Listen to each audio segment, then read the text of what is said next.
And what better thing to talk about when we say learning is to call in our next speaker, Mr. Amit Monga, who will be talking about wellness in education. Now, it's interesting what Redikall is doing to the world. Redikall is attracting people from all walks of life. We've seen creative geniuses. We've seen achievers in their respective fields, doctors, professionals, housewives, anyone and everyone is getting attracted to it. But what we need to take care of is making sure that this reaches out to all those people there who can be educated about it. And what a better place than where Mr. Amit Monga, I would say, spends his time, and that is in the field of education. Let me just tell you a bit about Amit. He is, of course, an MBA and a lawyer. And he has spent 16 years in IT service management, worked in MNCs, operated with the United Nations too. And then he moved to the education sector and has been managing a school, which is situated in NCR, that is the National Capital Region of Delhi. And his interest, the shift that happened, is when he wanted to learn about the mind and its intricacies. And that is when he became a hypnotherapist and a Redikall facilitator. He says that I realized that thoughts are very powerful. Because of Redikall, he was able to become aware of it. Our emotional well-being drives everything around us. Every thought that we have in our subconscious mind creates an external environment and influences our external environment. Very true. We implement emotional well-being and a mind-related understanding of Redikall in our education system, which means that he is putting into practice the consciousness of Redikall amongst the students and the teachers of his school. So just to know what he's going to talk about today, it's about how emotional well-being is important and plays a critical role in our lives, and how to implement emotional well-being and a mind-related understanding of Redikall in our education system. So let me invite Mr. Amit Monga on the platform. Give me a minute.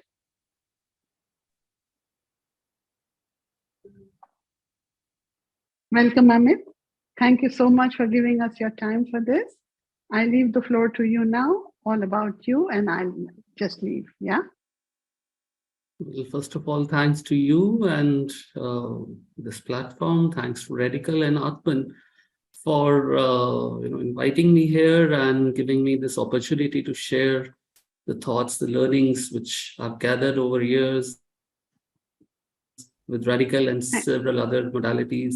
So, so to begin It'll be with, great to listen to 1 minute. I'll just leave the platform to you, yeah? Okay. All right. So I would like to share a presentation.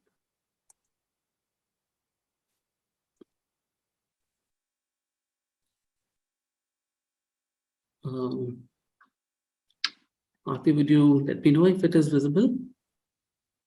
Yes, it is. Perfectly. So good evening, everyone, and warm welcome to all. As you know, I'm going to talk about emotional wellness in education.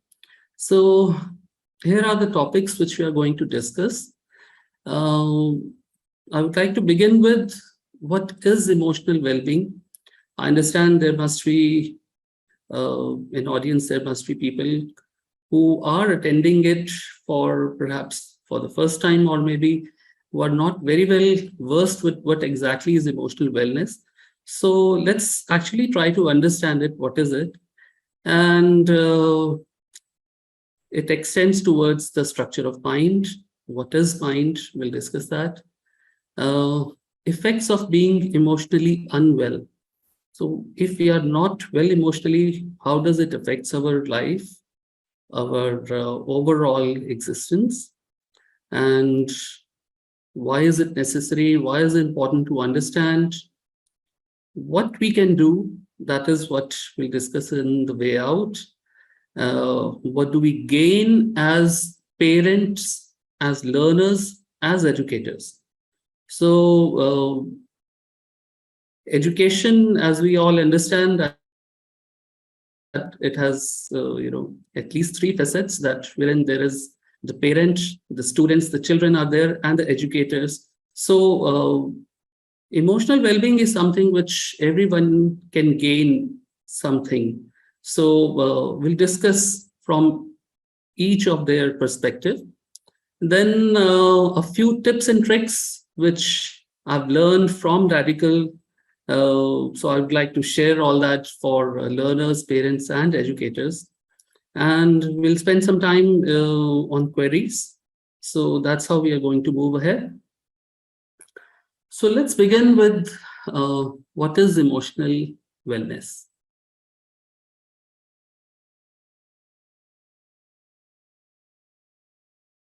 So friends,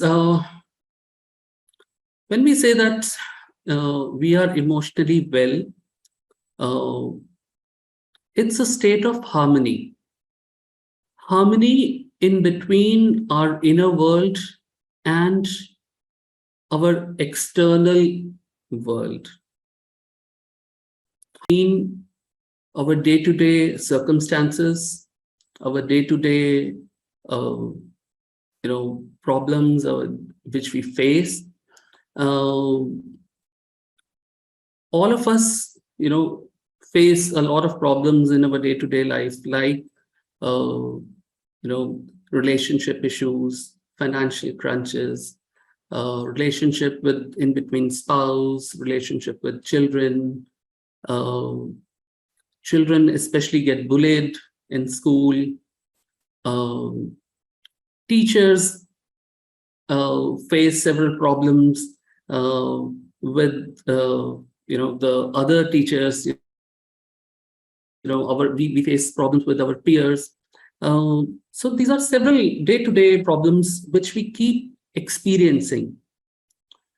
A emotionally well person would, of course, would also, continue to face all those problems, but he would not get stressed out or anxious while facing these life challenges.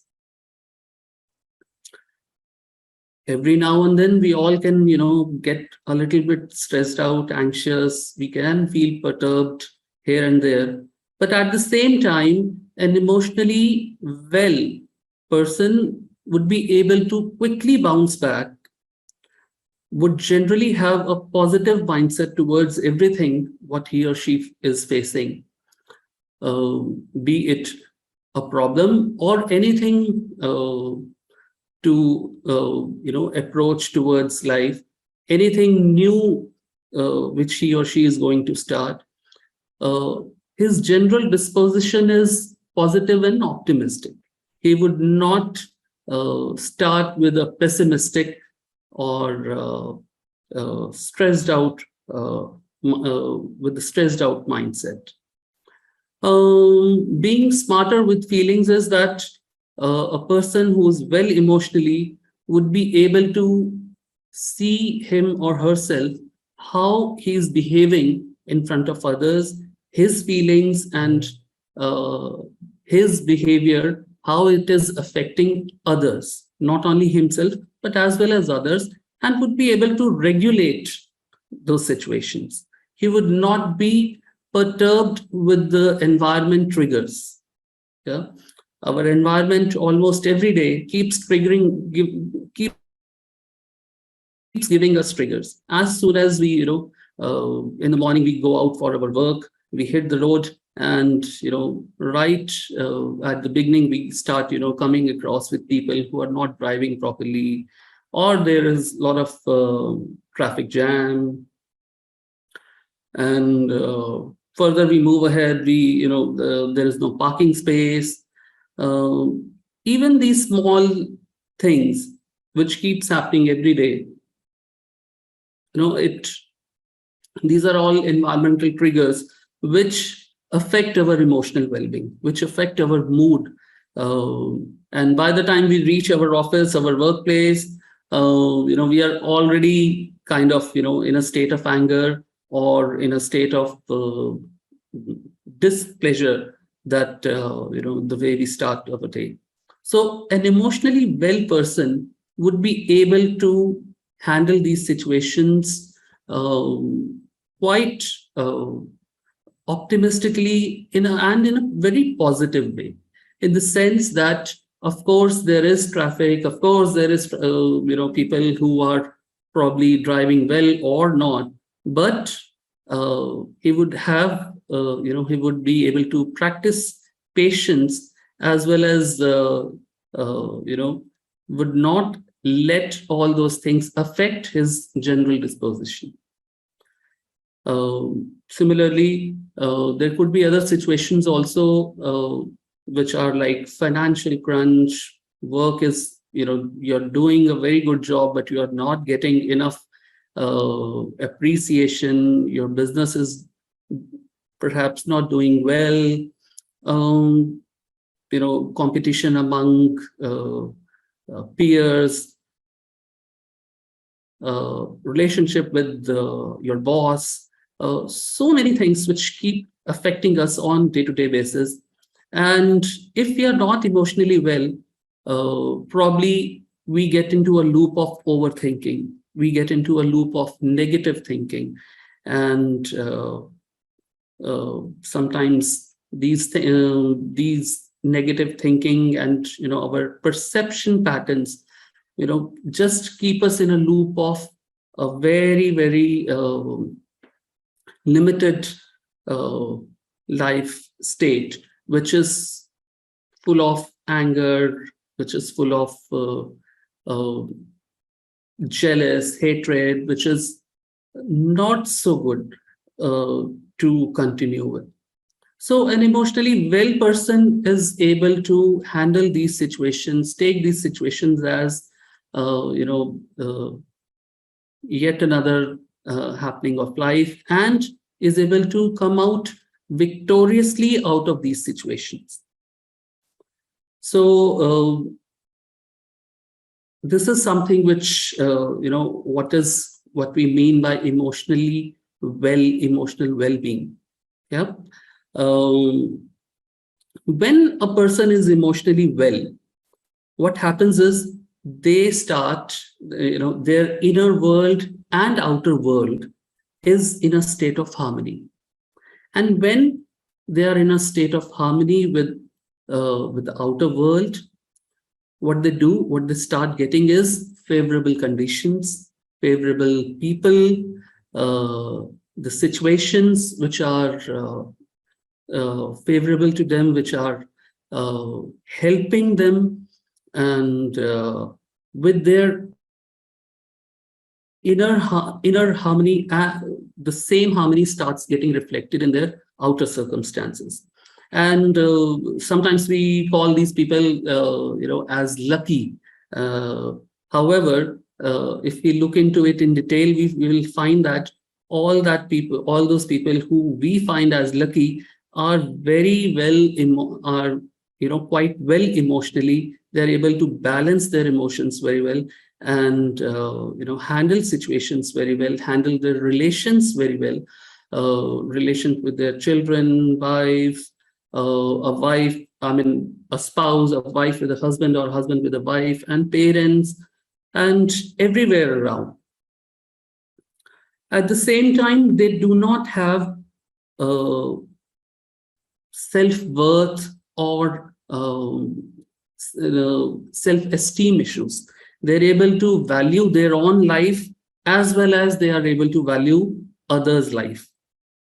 They are able to feel their self-worth as well as they are able to also see others as equally worthy. And this entire situations brings in a situation that they start getting everything, whatever they are wishing for, everything which they are looking for. They start manifesting all that very quickly, because there is no self-contradiction in their inner world as well as in the outer world. So in nutshell, there is no dichotomy in their, there is no inner or outer, they are not in cross purposes with themselves. So that's what I wanted to mention about emotional wellness. Let's just try to understand what is it connected with. So here I would like to talk about the mind. Now, as I just mentioned that emotionally well-being person is able to manage everything well. So all that thing is actually connected with our mind. Now, when we talk about mind, what exactly is it? We do have a physical body. We do have, our brain, but the brain is just an organ, just like other. And our mind is like a body of energy, which is all around us. So I'll just very quickly and briefly, mention a bit more about mind. As you would be able to see, that we have conscious mind, we have subconscious mind, and conscious mind is around 10 to 12% only, which helps us to think, which helps us to apply logics, analyze, and feel and decide everything. There is subconscious mind, which helps to store everything. Whatever we are experiencing, it helps us to store everything. And that's 88 to 90% of our mind. Alongside, we also have something called as a filter, which is in between the conscious and subconscious mind. And this filter is like, a kind of a colored mirror, a colored glass, which which helps us to understand, which helps us to see and perceive everything the way we perceive. So it's like how we perceive, how we understand everything, all that comes from the filter mind. Now, this entire filter gets created during the age of 0 to 8. This is something which is very important to understand, especially for parents and the educators, that the way we look at our life, the way we understand everything, whether positive or negative, all that perception gets created during the age of 0 to 8, and all that is what we call as the filter mind. Now, let me talk about a little bit about how, what are the stages of development of this. So it's like effects of being emotionally unwell. So as you can see, during the age of 0 to 1, which we call as infancy, the child's focus is on mother. And at this age, the child gets to learn whether to trust or mistrust the world, the entire world, everything. His general disposition about the entire life gets created during this period, about trusting or mistrusting the entire thing.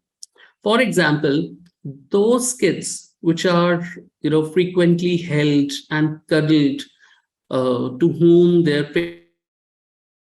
parents, their mother especially, express her love very physically, and who's getting his requirements completed or answered to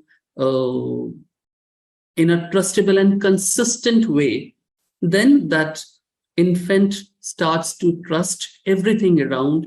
This filter mind gets created with the filter of trust. Yeah.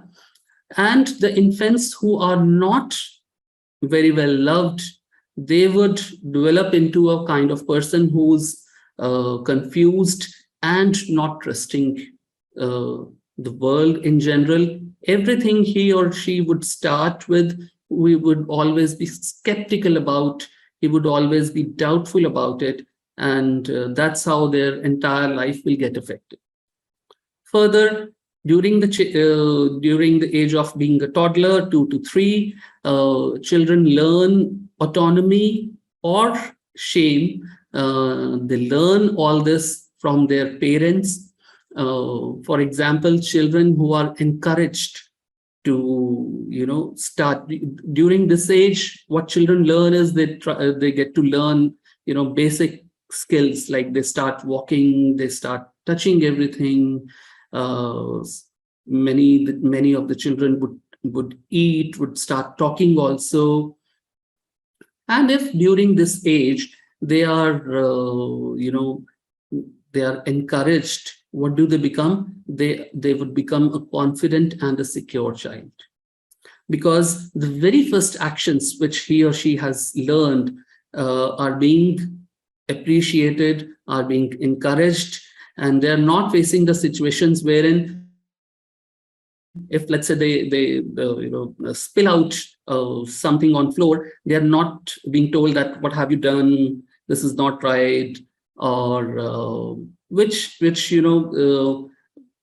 without even thinking, we sometimes do that. If a child has spilled out something on the floor, we would just out of our ignorance, we would just say that look at what have you done.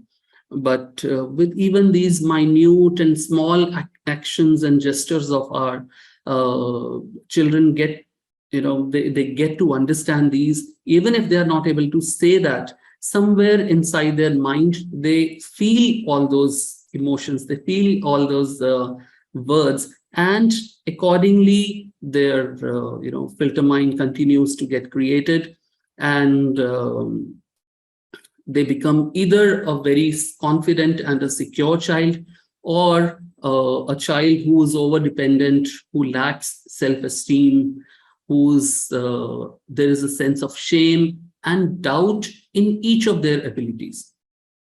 Yeah.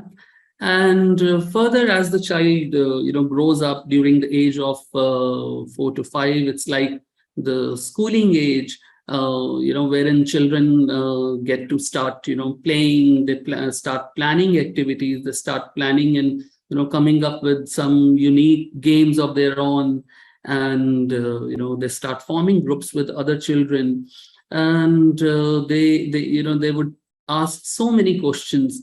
And again, during this age, if even for their small or trivial things which they have not done well, if we out of ignorance, if we embarrass them or treat them as nuisance, if we get perturbed as parents or as teachers, again, they develop a feeling of guilt. Or if we are encouraging during this period, if we are giving answers to each of their query, whether it is making sense or not, they develop a sense of initiative, they develop a sense of being an optimistic person who is able to do and initiate everything without any hesitation. Yeah. I'm telling everything in a very, very small nutshell, just to give you a glimpse of how our small actions, how our small words, affect psyche of children, their emotional well-being in a very, very concise manner. I'm just trying, but how important it is for us to understand this, the science, this, understanding of mind. during their age of 6 to 12, if the children are, this is the time they go to school, home, and also they are given a lot of, they start getting homework, they start getting projects, they start getting, even at home also, sometimes we just, request them to help us with very small tasks. Maybe, so we just ask them to keep a glass of water, give us a glass of water or something. And, during all these years, again, if we encourage them, or even if they have done a, small thing, if we reinforce their confidence, they begin to feel industrious, they begin to feel competent, that yes, they can do something in their life, in their ability to achieve their goals. And if they're not encouraged or restricted, that, sometimes out of fear or out of our own not so emotionally well state of mind, we tend to restrict children not to go there, not to move this, not to touch this. And, we become overprotective to them. Then the child, ultimately, we are in some way, we affect their psyche, and they start feeling inferior. They start doubting their own abilities, and over a period of time, they would grow up to be a person who's not completely industrious, whose potential is not completely used, and would remain into a limited periphery. So this is how, these are just small examples of how out of our small out of our ignorance, we gradually, with our minute words, even as teachers also, you must have noticed that during your childhood, I'm addressing the parents at the moment. So you must have noticed that during your childhood, some of the words which your teachers said, whether you can do something or not. Sometimes teachers said, "Oh, you cannot do something. You just sit down," and they would simply tell the other one to do something, and how disheartened you felt. Or sometimes even with a small word of encouragement, or with a very soft pat on your back, how much encouraging it was for you. And throughout your life, you remembered that moment, that one moment wherein your teacher really encouraged you. So all these small words, gestures affect the emotional well-being, the whether a child would become a positive person, an achiever, or a child would become a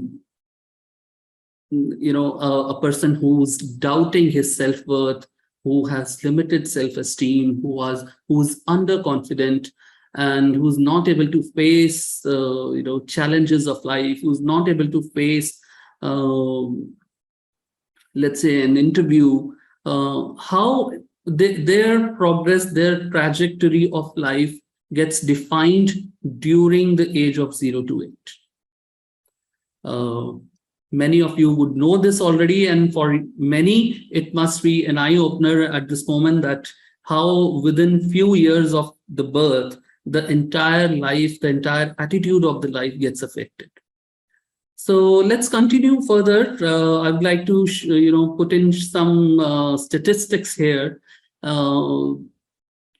This I took from internet, and from a very recent study which was done, which was published in just 2-3 months back by India Today. And it said that anxiety and depression are the 2 biggest mental health problems in India, in Indian students at the moment, especially after the COVID, and as we all know, the online system of classes and everything. And the overall problem of mental health and emotional well-being is such high, it is quite severe, that 15% of Indian adults need active intervention for one or other mental health issue. Around 56 million Indians suffer from depression, which is, and 38 million suffer from anxiety disorder, which is like 1 in every 7 Indians have either depression or some form of anxiety, which they are struggling with. So these statistics also tell us how severe and how important it is for all of us to understand the importance of emotional well-being. Further, let's just continue. In terms of education, what exactly do we need? Why do we, what do we want from our children, from our future generation? At the end of the day, we all want that, they should be a responsible, knowledgeable, intelligent, independent, and overall, we want them to become a happy human being, right? This is what we need. However, what happens is that when we are not emotionally well, when we are not aware of our own, state of mind and out of ignorance, and the social environment, which is nowadays, becoming increasingly complex. We have so much of expectations from our children. We pose so much of expectation from our children that they should be able to achieve 100 out of 100 marks, even as parents and even from educators' perspective.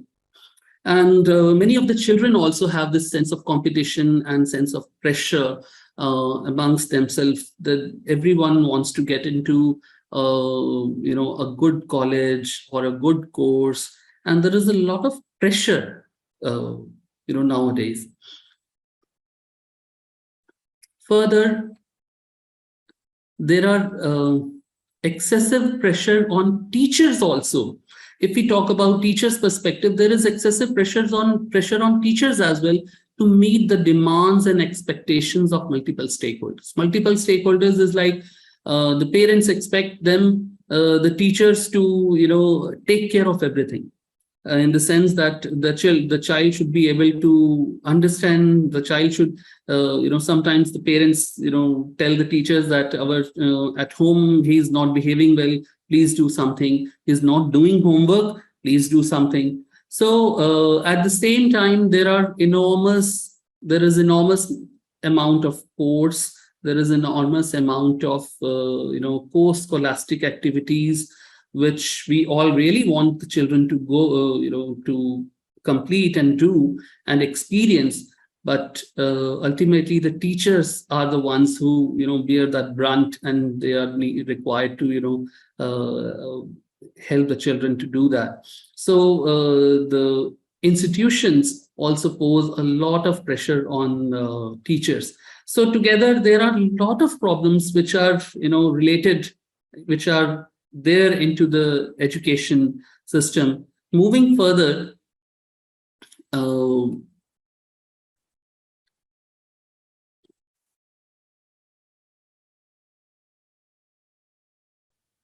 just a sec.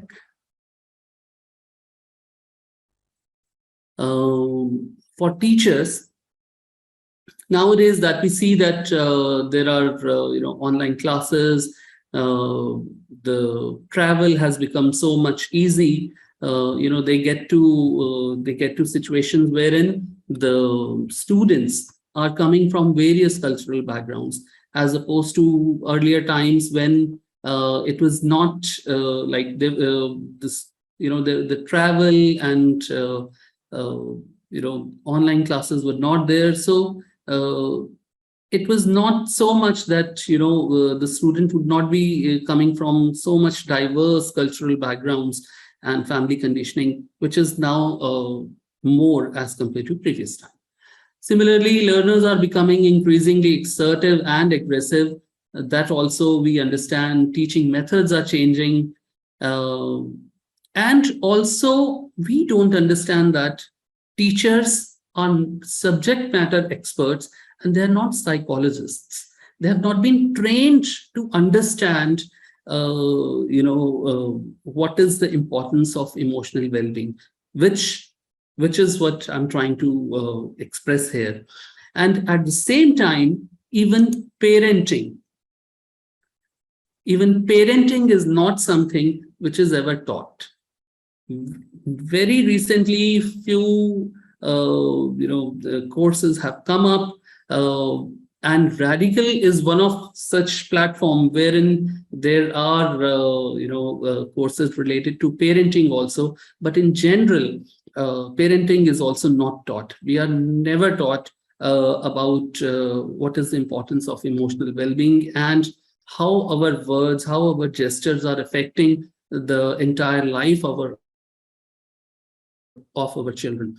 So, because of all these reasons, it is really so much important to understand, the emotional well-being in depth. Yeah. So the next point is, what is the way out? Yeah. So here I would like to quote a very famous quote from Einstein, which Aatmn also quotes quite a number of times, and I really love this quote.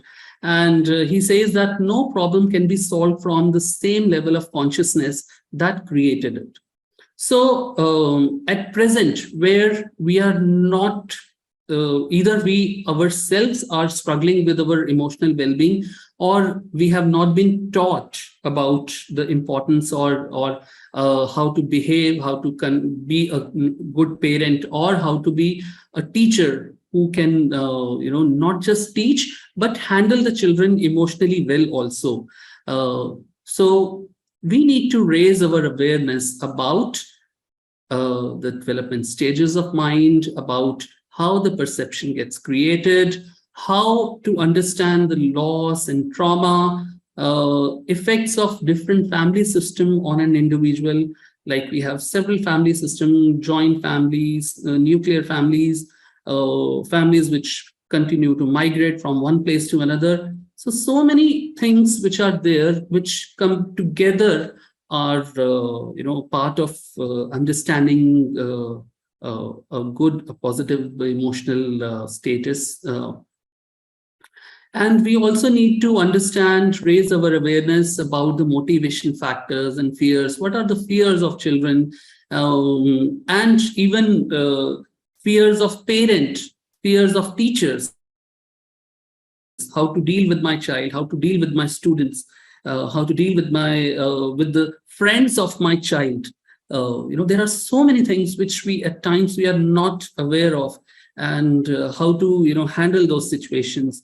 And how do I understand, if my child has enough self-esteem, or his or her self-esteem is going low, or how do I understand whether my self-esteem is good enough, or I am grappling with low self-esteem.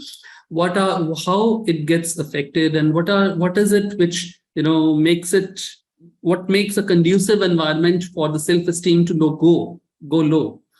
So all these things we need to raise awareness. Causes of destructive behavior among children. Nowadays we see that children are also getting into a state of they are getting into substance abuse.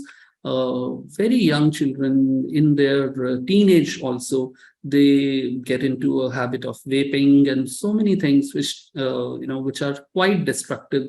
And not just these habits, not just the addictions, even you would find children dealing with situations wherein during their pre-boards, during their class tests, you would find them getting very good marks, but right in the final exam they would not get scores.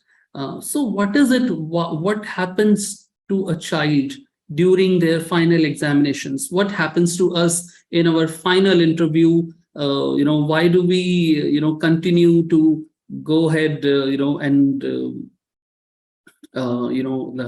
pass our during pass our initial rounds of interview and what exactly happens in the final round. Similarly, what happens to a child during the final examinations. All this comes at times into self-destructive behavior also. So understanding emotionals well, understanding the mind helps us to, understand all these things. And once we raise our awareness, once we are able to, understand all these things, we are able to deal with things so well. First of all, with all this understanding, we as parent, we as an individual or a teacher are, our own emotional well-being, our own status of emotions and status of minds, our mental health starts getting into a very positive frame, very positive, we start getting into a very positive mindset. And once we understand, further, as a parent, what happens is our own self-awareness gets enhanced. Our awareness and understanding of our children, their needs gets corrected as well as enhanced. Improved. Our relationship with our children gets improved because when we are emotionally well, we no longer feel perturbed of their, n number of queries, n number of questions of their behavior, which we find not so well. We are able to handle those situations in a very positive way. Overall, our family environment gets very harmonious, and a harmonious family environment automatically, helps a child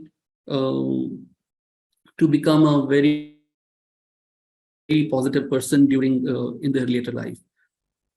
Further, with harmonious family, with a lot of self-awareness as a parent, what do we get? We are able to help our children in becoming better in their education, in their other fields, perhaps sports and other scholastic activities.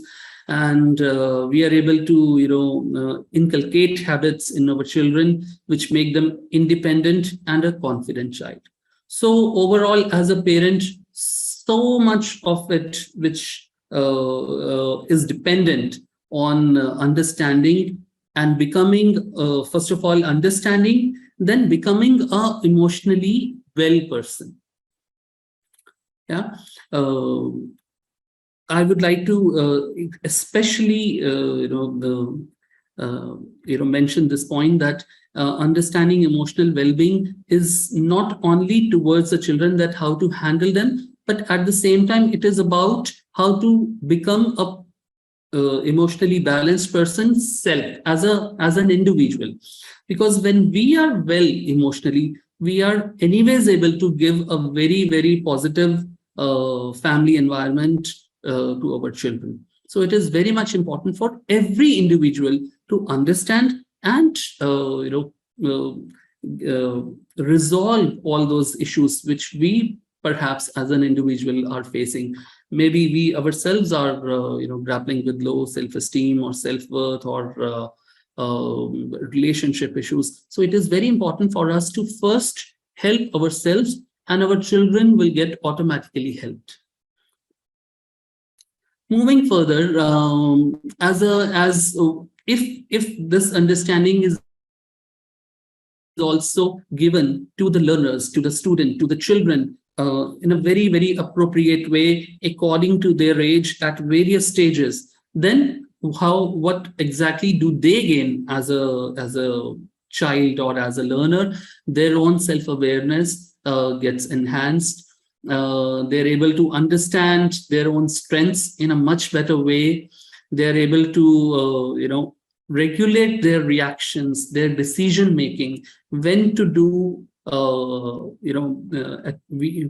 as a parent, at times we are very much concerned that when we have let our child go out with their friends, how is my child going to react?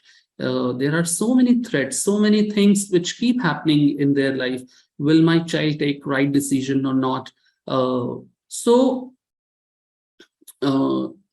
if they are emotionally well, our children, they will automatically be taking positive decisions for their life, rather than getting swayed into self-destructive behavior. Further, it helps automatically to improve in their studies and other fields, and also they get enhanced their ability to cope up with their environmental triggers, peer pressures.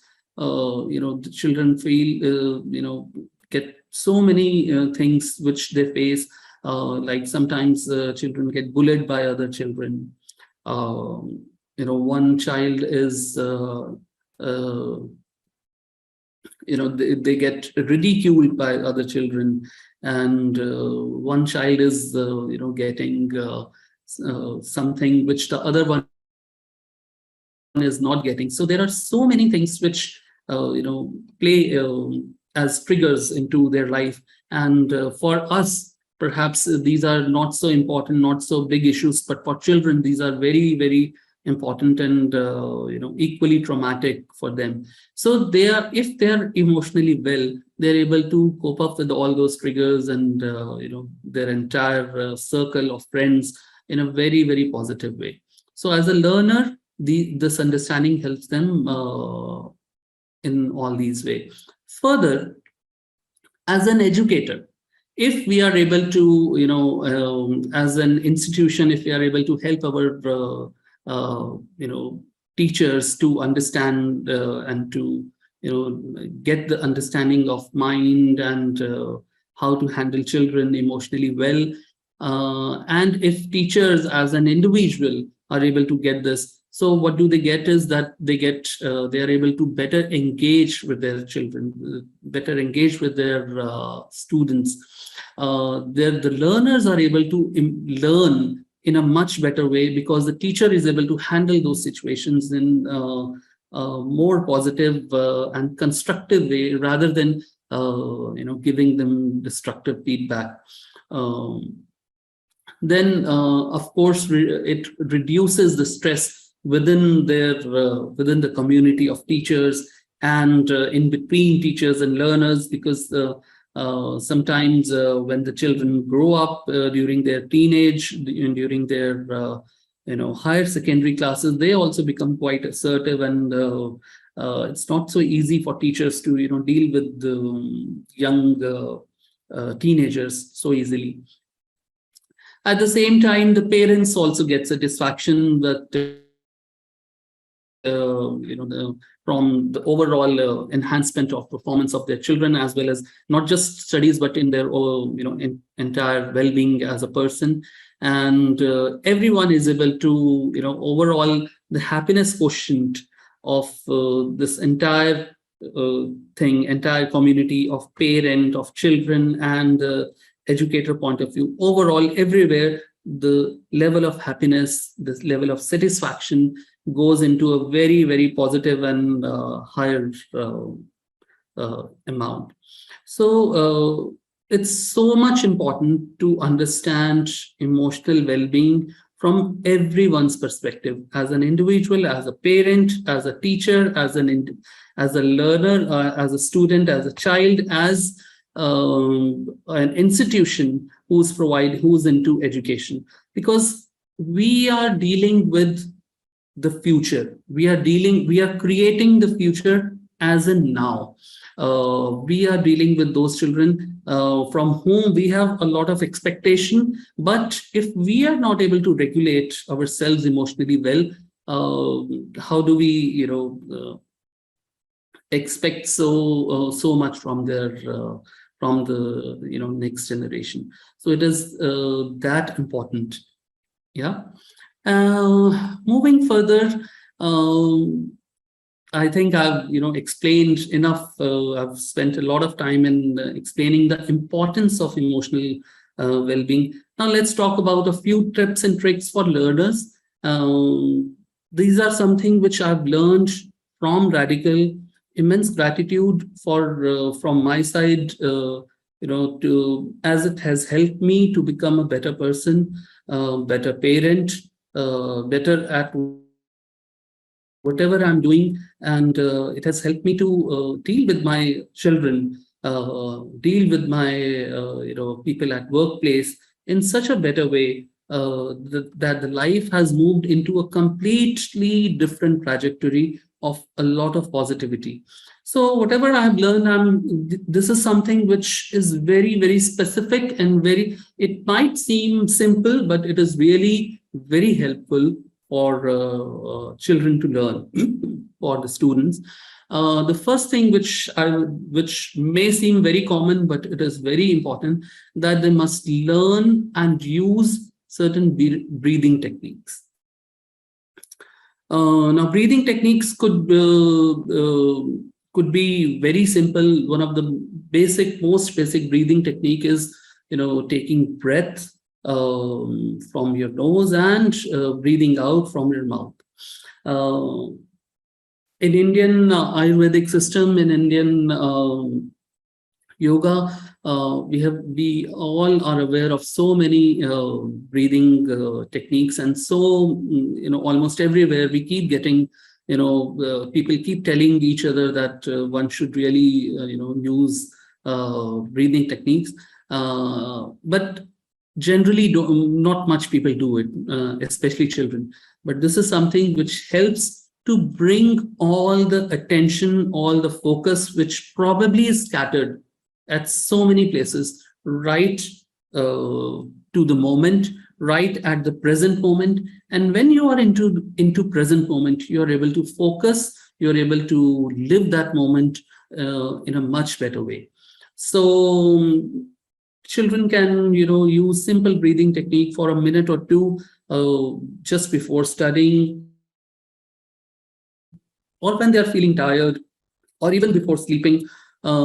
This helps to bring all our consciousness at one place, and this helps to be in the present moment rather than worrying about past or the future.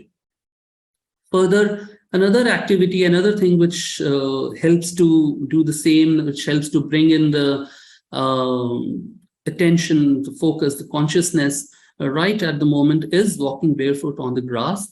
This is also a very good technique to ground yourself, and as everyone, be it as a parent or a teacher, and especially the children, if they're able to spend even few minutes, this really helps to bring in a lot of attention. Meditating on breath is also another trick which quickly brings your consciousness, your concentration to the present, and helps you to be in present when you really want to study, when your mind is moving in all directions and you are not able to focus or concentrate on your topic. Just meditating on breath for a few minutes helps you to bring in your attention very easily and make you feel light. Further, focusing on the color yellow, this color is keeping, let's say, a wallpaper of your mobile phone, the paint on your wall where you study. The color yellow helps us to focus, keep our attention at one place a lot. So this is another trick or a tip for the learners to really when they're grappling with situations of that their mind is wandering here and there. This is something which will help the learners. Moving further, I would like to give a few R5 statements also, which is one of the basic statements from Redikall, which we learn, which probably children can use, and which will help them to combat, which will help them to overcome their day-to-day challenges in a quick way. It's for if everyone is able to attend even a basic course of Redikall, it is very good. It will make you a very positive individual.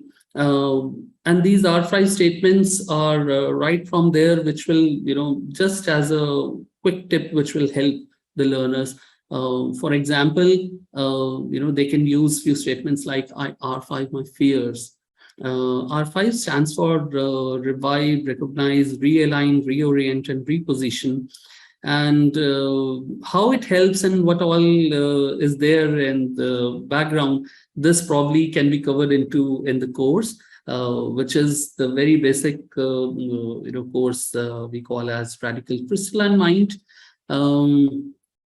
But I'm not going into the details of that, but you can still use these statements, whatever resonates with you. For example, the fears, the anxiety, or fear of being judged, especially the teenagers. They have a lot of fear. The teenagers generally feel, they have that inner feeling that they are being judged all the time. Somebody is looking at them. And if they use these statements, it will help them to overcome this problem. IR5, let's say my self-confidence, confusions. IR5, my fear of being bullied or need to be bullied. Fear of embarrassment, fear of being ridiculed. These are the day-to-day challenges which children face. Even as parents, we can help them to recite these statements. Further, during exam time, learners can use statements like fear of exams, R5, the reasons of my fear of exams, R5, my need for the fear of exams, my feeling of being burdened. Sometimes we feel very much burdened with so much of courseware to be covered and so many things to learn and memorize. So when we feel burdened, we can use statements like these. And many children have this habit of procrastination. Then R5, my procrastination, R5, my reluctance to complete my homework, my distractions, the things which distract me, my anger towards authority figures. Sometimes there is hidden anger within us towards our parents, towards our teachers. So R5, that anger, and R5, feeling of not good enough. Many children do have, who are dealing with low self-esteem, they do have this feeling that they are not good enough. Their parents don't find them good enough. Their teachers don't find them good enough. So statements like this can help them just as a small thing. But of course, if you're able to cover up, go through the entire course, it is really going to be helpful. These statements can be, one can recite these statements 7 to 21 times, whatever resonates, and this is going to help a lot. Not only children, even anyone else, whoever has some fears or anxiety, can very well use a few of these statements, whatever resonates, and it's going to help. Further, I would like to also share some tips and tricks with parents as per my understanding. So the most important thing which I would like to mention here is that as parents, sometimes again, out of ignorance, we tend to compare our children with other children. We tend to compare the siblings. We just don't understand that, when we simply say that, look at that child, look at that neighbor, look at that guy, how he is doing and what you are doing. Even this one small single sentence can affect the child so much negatively that their entire life gets affected. So this is the first thing, this is the foremost and most important thing, is that we must never compare. No two people are ever equal. They have different capabilities. Even twins in a family, even two children who took births almost right, within a minute or so, twins are completely different from each other. So please, let's just never compare, never use these words that, look at that child, look at that and see yourself. Just please don't do it. you will, this is the most, bad thing one can do with their own children. Further, one should focus on becoming an example. Um, Example in the sense that if you want your child to learn, if you want your child to read newspaper, or let's say if you want your child to stop looking at the mobile phone, and no matter how many times you would keep telling them to read newspaper, it is important for you to be aware of whatever is happening, or stop playing games, or stop just scrolling around on the mobile phone on Instagram, and you at the same time are doing the same thing. So no matter how many times we say, the children are going to just do the same thing. Rather, when becoming an example is important in the sense that without saying anything, if we ourselves develop habit of reading, or exercise, or putting aside the mobile phone, uh, or whatever we want to inculcate in our child, if we start doing that, then we don't need to teach that to our children. Children will learn it automatically. You don't ever would need to say even a single word to your child. You just need to do that same thing. Children learn not through your words, but they learn from your gestures. The way you deal, they subconsciously start imitating whatever you are doing as parent, whatever you are doing as an authority figure like a teacher. They start doing that. Yeah. So focus on becoming an example rather than teaching them, rather than telling them what to do. Then another point is, let studies be a joyful activity. Probably during our childhood, for us, it was stressful. Probably our parent made it stressful for us. Exams time is there. I have to study. Study itself is, tagged as a stressful activity. But we can put a break to it, and we can try to make it a joyful activity. Just by the way we, talk about studying, just by the way we talk about school, whether it's a joyful thing to go there or not, children will start taking that thing in that very sense. If we talk about studying with a joyful face, with the words which are which make it seem a good activity rather than stressful or fearful, you will instantly start seeing difference in your children. Yeah. Further, another important thing which I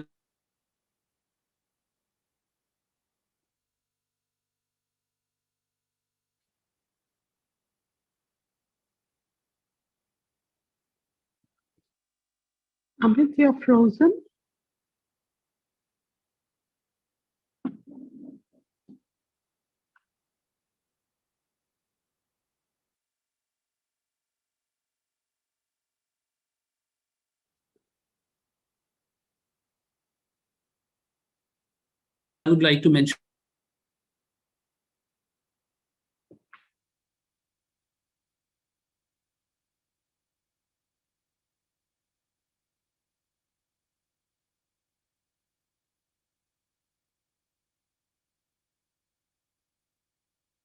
I think Amit has got frozen, or maybe something has gone wrong. We'll just check what has happened and he'll be back. Please stay with us.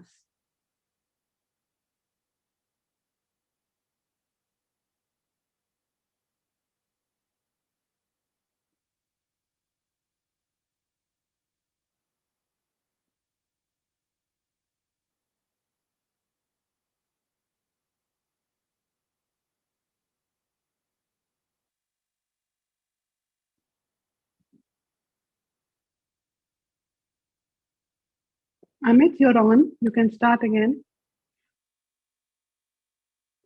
We can't hear you.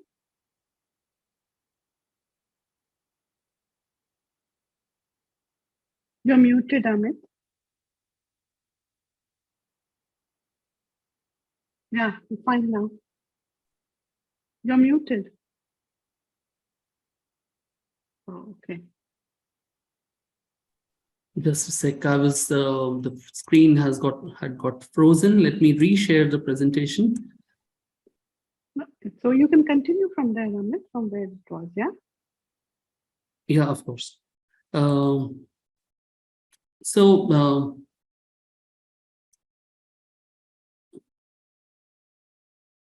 I was on the point about appreciation. I hope more or less before this, everything was audible. So I just wanted to mention that appreciation. Every child, even as toddler or child of teenage, they're all looking for appreciation. Even at our age, we are looking for appreciation and acceptance from our parents. So as parents, let's just appreciate as much as we can, even their minutest achievement. Let's just appreciate and try to not to focus on their failures, and not to always just telling them what to do, what not to do. So focusing on achievements is more important.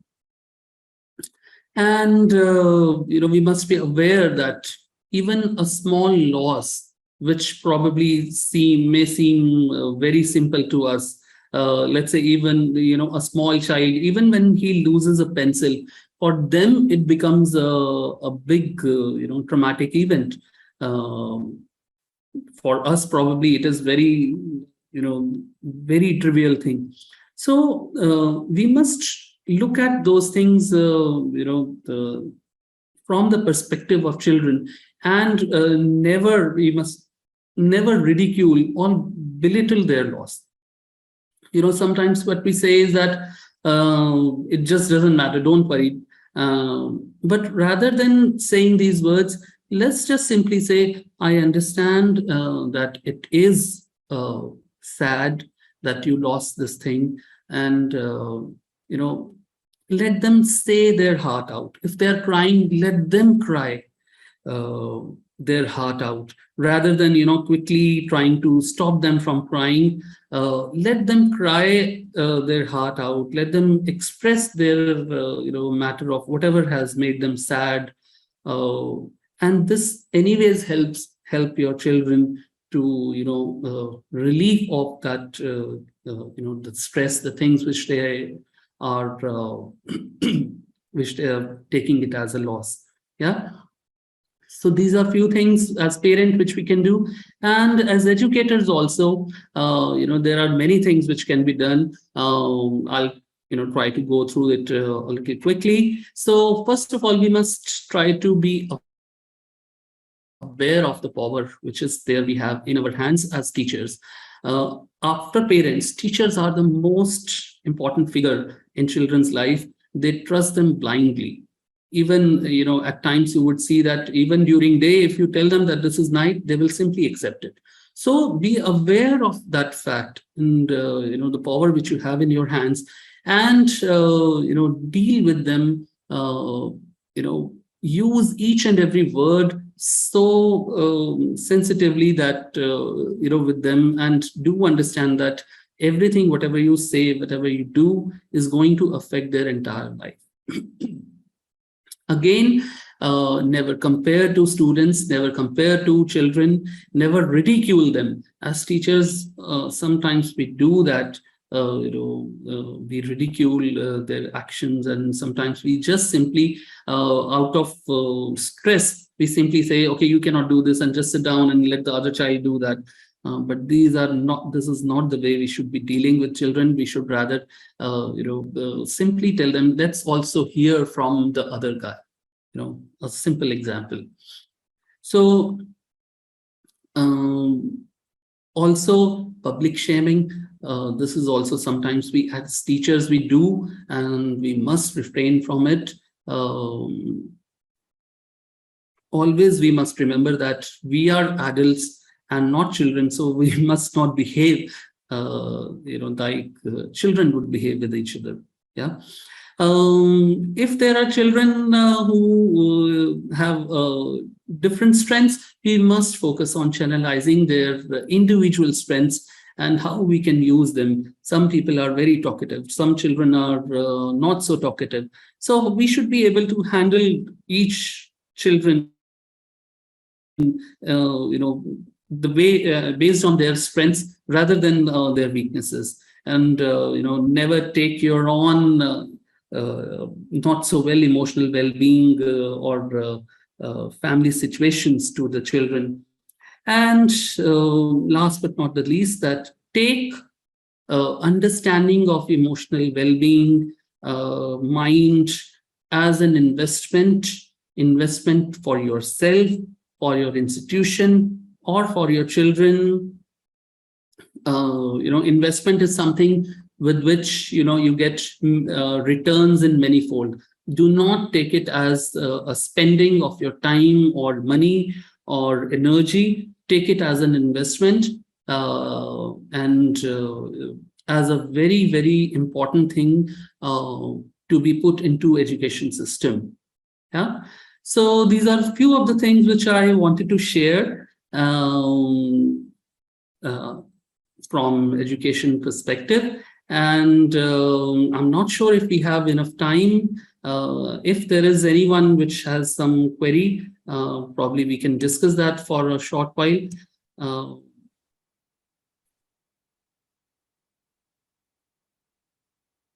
Here is my contact information, just to share with, and also the information of Redikall. You must take a note of it. Those who have joined for the first time, as I was telling you about, emotional well-being, there are many free courses available at Redikall. There are many courses which you can pay for also, but at the same time, each of it is going to help you. The very basic course, which is I feel everyone should be, one should attend, is Redikall Crystalline Mind. It helps a lot in the sense that we get to understand about our mind, we get to understand a lot about emotional well-being, and then how to help ourselves, how to help overcome situations, overcome problems which we face in our day-to-day life. So do take it as an investment and put in your time and energy, and take advantage of Redikall in all possible ways you can. Yeah. So thanks for giving so much of your time today. That's it from my side today. Over to Aarti now. Thank you, Amit. If you remove the presentation, maybe we can see each other. Yeah.